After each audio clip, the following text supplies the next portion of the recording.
Сәлеметсіңдер ме оқушылар? Қайырлы күн.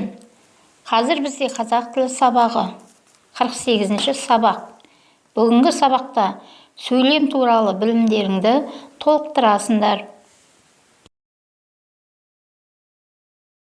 Сабақтың мақсаты: оқушылар, осы сабақта сендер сұраулы сөйлемді лепті сөйлемдерден ажырата аласыңдар және хабарлы сөйлемдерден сұраулы сөйлемдер құрай алатын боласыңдар. Балалар, бүгінгі күндеріңе сәттілік тілеймін.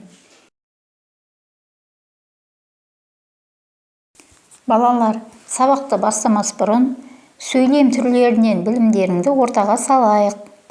Экранға назар салып, берілген сөйлемдерді тиісті сөйлем түрлеріне сәйкестендіре қойыңдар.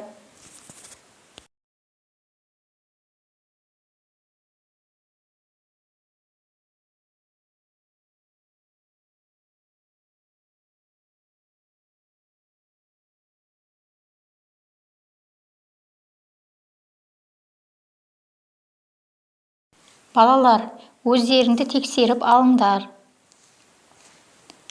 Дұрыс орындадыңдар деп сенемін.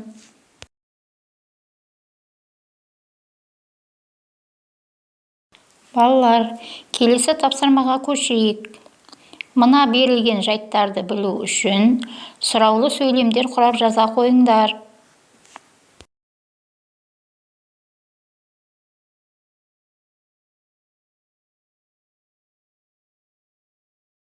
Балалар, жазып болсаңдар, өздеріңді тексеріп көріңдер.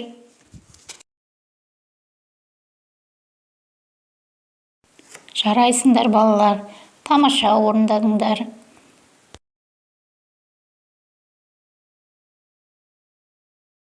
Балалар, келесі тапсырмаға назар аударыңдар. Ақтерек, көктерек өлеңін дауыс ырғағымен дауыстап оқыңдаршы.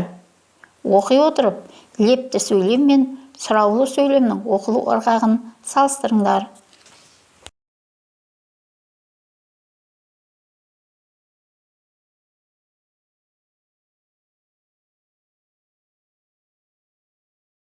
Жарайсыңдар балалар, өлеңді тиісті дауыс ырғағымен оқығандарыңа сенімдімін.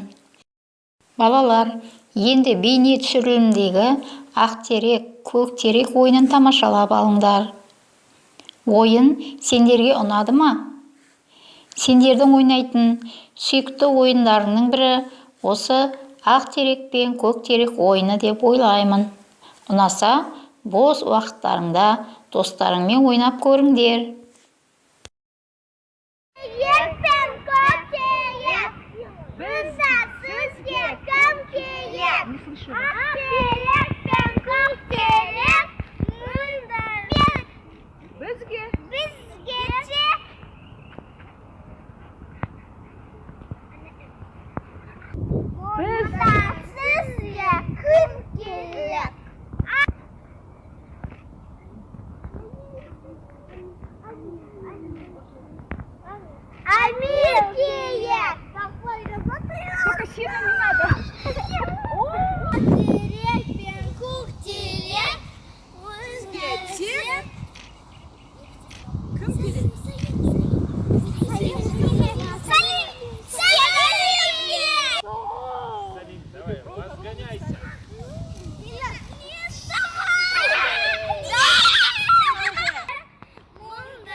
Енді Вен диаграммасын құрастырайық. Сұраулы сөйлем туралы не білесіңдер? Лепті сөйлем туралы не білесіңдер? Екі сөйлемге де қандай ортақ қасиеті бар? Қанекей толтырыңдар.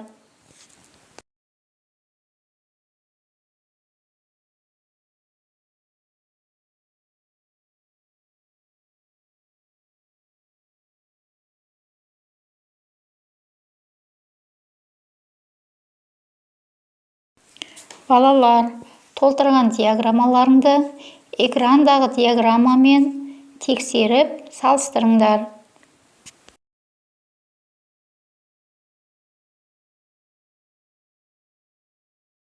Балалар, келесі 3-ші тапсырмаға көшейік.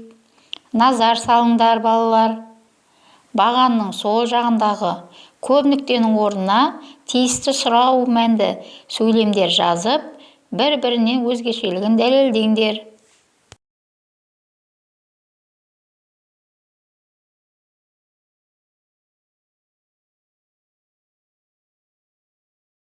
Балалар, жазып болсаңдар, өздеріңді тексеріп көріңдер. Дұрыс жазғандарыңа сенімдімін. Ал балалар, экранға назар аударып, жұмбақты көшіріп жазып, шешуін табайық.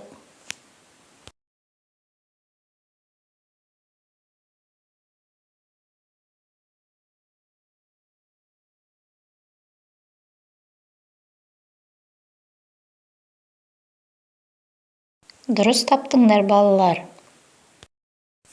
Аққу туралы не білеміз? Аққулар қаз тәрізділер отряды, үйрек тұқымдасының жеке туысына жататын өте сымбатты құстар. Қазақстанда аққудың 3 түрі: сұңқылдақ аққу, сыбырлақ аққу, кіші аққу кездеседі. Мойны мен денесінің ұзындығы тең әрі иіліп келген. Денесі созылыңқы, басы онша үлкен емес. Тұмсығы тік әрі жалпақтау келеді. Қысқа сирағы денесінің арт жағында орналасқан. Қауырсыны тығыз әрі үлпілдек мамықты, шымқай ақ түсті.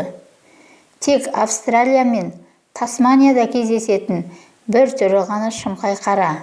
Салмағы 5-10 кг. Ең ірісі 13 кг-ға жетеді.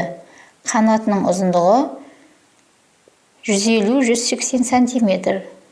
Тіршілігінің көп уақытын суда өткізеді. Жақсы жүзеді, бірақ сүңги алмайды. Құрлыққа сирек шығады. Балалар, аққу туралы біршама мағлұмат алдыңдар деп ойлаймын. Оқып болсақ, балалар, сипаттау мәтінін құрыңдар. Сәттілік.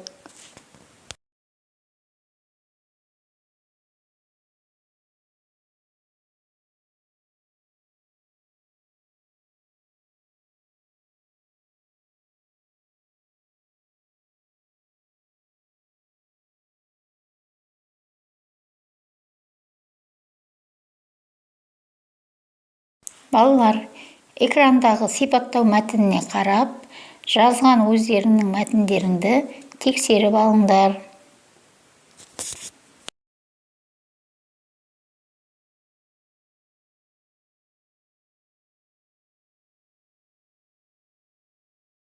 Сендердің дұрыс жазғандарыңа сенімдімін.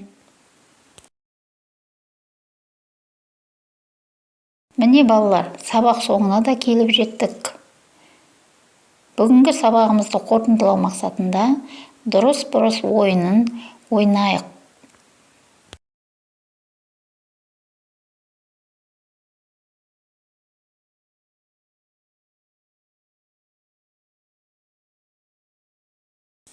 Балалар, бүгін сабаққа белсенді түрде қатыстыңдар деп ойлаймын. Осымен сабағымыз аяқталды. Келесі сабақта кездескенше. Назар салып тыңдағандарыңызға рахмет.